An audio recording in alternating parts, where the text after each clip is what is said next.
Well, I think that's where we step in. And that's our contribution to this whole thing. In that I don't think that the company would be aware of this strategy that's required to do that because they're so myopic on believing the belief of that product. But right now, for instance, and I've said this before, if I was going to invest in a company today, I wouldn't invest in a wine company because there's oversupply, that it's not selling through. It's going to be exasperated by the fuel crisis, and the margins are so small that they can't absorb this. And so people in Adelaide are digging up their vineyards and turning over to production of agricultural crops because there's not enough margin in it. Cost of transportation is a killer. You put millions of dollars of freight. It's a glass bottle filled with liters of 750 mils of liquid. So so what we do to try and future-proof things is to try and I'm going to have a new word for this. I'm going to call it the Starlink process, because when you look at something like the lighting industry, for millions of years, the candle was the source of light. It's from getting a few bits of the old pterodactyl and boiling it up, get some fat, putting a wick in it, and you had a light. And so that went on. Then we had gas lighting. Then we had electrical lighting. We had Osram bulbs, incandescent bulbs, which were totally inefficient.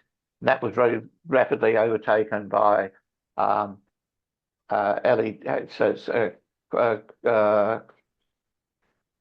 quartz lighting, and then we went to halogens and so on, and now we've got LEDs, and that transformation has been huge. And same thing's happened with radios, from valve radios right through to transistors, and now we've got you've got a radio on your wrist.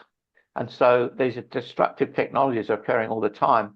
The trick is to try and guess what's going to happen to a particular market. So for food supply, it's not going to be so disruptive because basically people need certain amounts of nutrients. But for technologies, so we're seeing, will driverless cars become the norm, in the future, and you don't even need a Uber,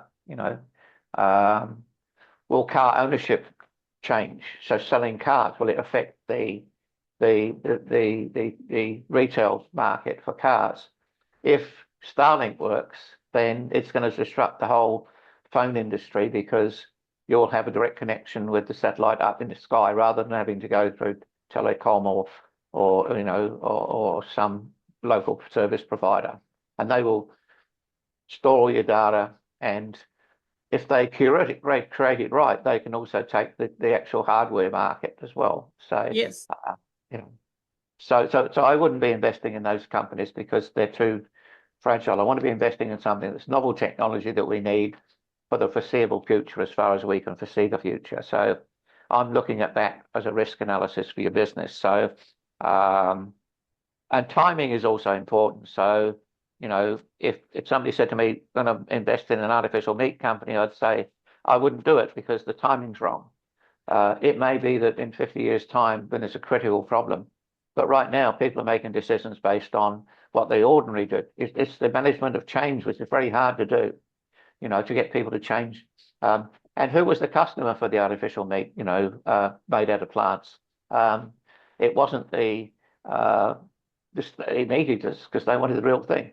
And the vegetarians were vegetarians. They didn't need it. So you're making a customer that didn't exist, so it didn't sell through.